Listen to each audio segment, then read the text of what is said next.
أعوذ بالله من الشيطان الرجيم. بسم الله الرحمن الرحيم. والنجم إذا هوى ما ضل صاحبكم وما غوى وما ينطق عن الهوى إن هو إلا وحي يوحى علمه شديد القوى ذو مرة فاستوى وهو بالأفق الأعلى ثم دنا فتدلى فكان قاب قوسين أو أدنى فأوحى إلى عبده ما أوحى ما كذب الفؤاد ما رأى أفتمارونه على ما يرى ولقد رآه نزلة أخرى عند سدرة المنتهى عندها جنة المأوى إذ يغشى السدرة ما يغشى ما زاغ البصر وما طغى لقد رأى من آيات ربه الكبرى أفرأيتم اللات والعزى ومناة الثالثة الأخرى ألكم الذكر وله الأنثى تلك إذا قسمة ضيزى إن هي إلا أسماء سميتموها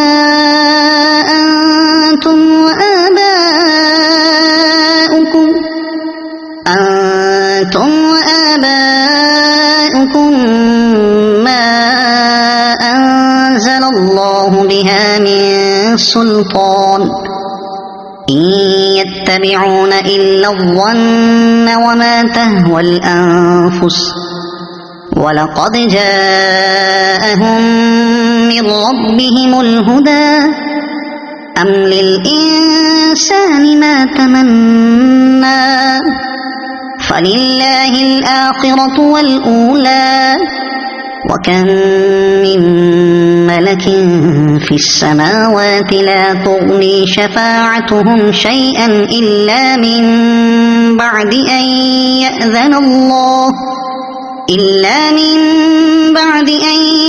يأذن الله لمن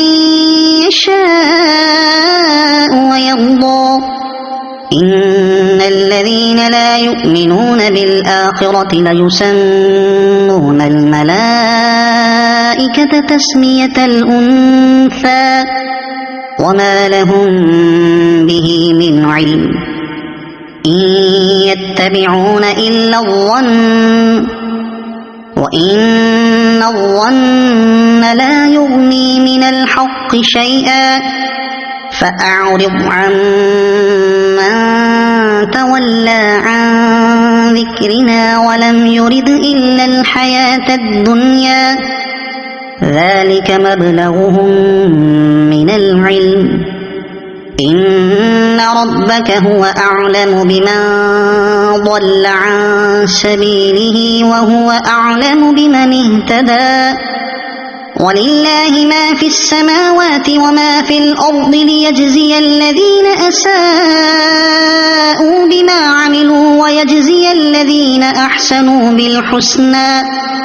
الذين يجتنبون كبائر الإثم والفواحش إلا اللمم إن ربك واسع المغفرة هو أعلم بكم إذ أنشأكم من الأرض وإذ أنتم أجنة في بطون أمهاتكم فلا تزكوا أنفسكم هو أعلم بمن اتقى أفرأيت الذي تولى وأعطى قليلا وأكدى أعنده علم الغيب فهو يرى أم لم ينبأ بما في صحف موسى وإبراهيم الذي وفى ألا تزر وازرة وزر أخرى وأن ليس للإنسان إلا ما سعى وأن سعيه سوف يرى ثم يجزاه الجزاء الأوفى وأن إلى ربك المنتهى وأنه هو أضحك وأبكى وأنه هو أمات وأحيا وأنه خلق الزوجين الذكر والأنثى من نطفة إذا تمنى وأن عليه النشأة الأخرى وأنه هو أغنى وأقنى وأنه هو رب الشعرى وأنه أهلك عادا الأولى وثمود فما أبقى وقوم نوح من قبل إنهم كانوا هم أظلم وأطغى والمؤتفكة أهوى فغشاها ما غشا